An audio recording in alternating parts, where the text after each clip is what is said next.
Hey, my name's Josh, and I'm going to show you my favorite 5 hidden features in the Raptor. Let's go.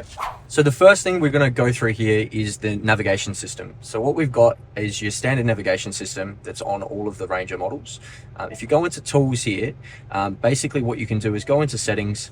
You go into the actual notifications here. You've got a couple of little switches that you can turn on or off. One being the red light and speed cameras, which is a really big plus, knowing where obviously all those are going to come up. You've also got things like school zones, range warnings, fine parking, little things like this that you can actually switch off, so you're not getting a lot of random alerts. But the main one I would always select is the red light and speed camera on. So auto hold's a feature basically where you, when you're coming up to a stop, as long as it's active, you've got a little hand, a green hand symbol that will appear on the center dash. Once that does happen and the car comes to a complete stop, you're able to take your foot off the brake, give your feet a rest while the car stays stationary, and then you just tap the accelerator to continue. Whereas a traditional automatic car may just come to a rolling stop and you have to leave your foot on the brake. But it is auto hold available on this vehicle. Now there's no specific button down here. It's actually a hidden setting that's actually through the center here. So you go across to the little car button at the top right hand corner, and in driver assistance, there it is, auto hold. It's even got a little description on how and when to use it. Another massive feature that the vehicle does have is the ability to actually put the car into an R mode. Basically what that is it's allowing you to pick a whole bunch of settings that are sat here on the steering wheel and to customize, I guess, how you would like the vehicle set up, whether you're going up into the hills or off-road. By pressing the R mode, it will state the settings that the vehicle is currently under, but you can actually change and assist through each one of these buttons here. This one here being steering between 3 models, the dampeners as well, and the exhaust mode. The other thing that you can do as well, and it's probably one of the most common things that people ask us to do, is whether you can turn the automatic stop start off. So these things can be done and then saved. So once you turn the automatic start on, you can change the steering wheel to say comfort, for example, here. You've even got the dampeners where we can turn it on to say off-road, and then across to the exhaust where we can change that to say a sport exhaust.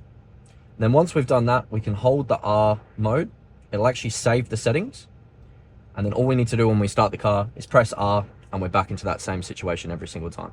Another thing that I get asked a lot about is how many features does this car have to do with off-road? And a lot of things that people don't realize what's actually in the off-road menu setting. So when you go into the menu setting, you've got your typical display here that just allows you to, I guess, see a trail. You can follow that trail along. You've got a few buttons down here that a lot of people don't know what to do. So one's your front and rear diff lock, which is situated at the top and at the bottom here. This one here actually goes into a full trail mode as well. You can use and set speed and do those types of things while you're following along on that trail. If you actually press the menu button here though, these are the couple of the hidden features. So one here being pitch and roll, just gives you a degree of where the steering wheel is turned towards. So as you can see here, the more I turn, the more of a degree of an angle that the car is going on. The third thing that you can actually select in here as well is not only can you have your sensors, but the benefit of this is you're really heavy off-roading, you know where those impact points are coming from while you're driving, and you've got camera display views and those types of things as well.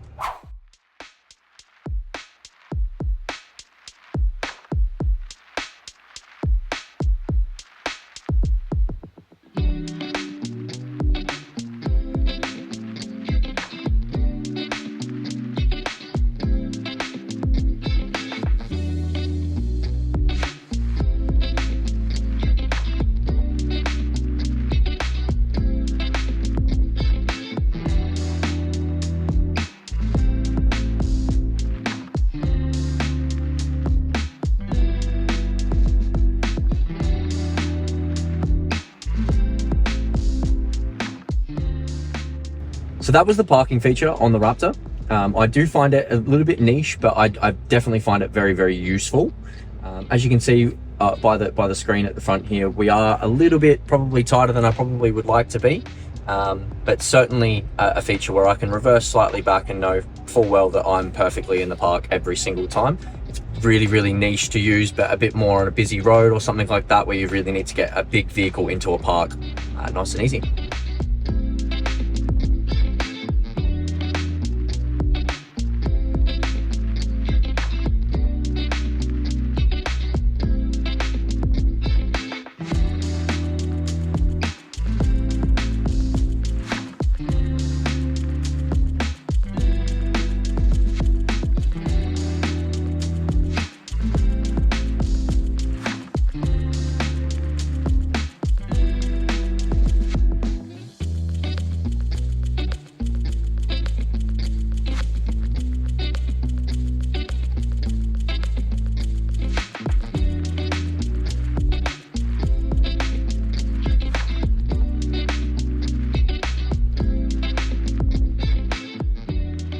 if you have any questions, please drop them in the comments below.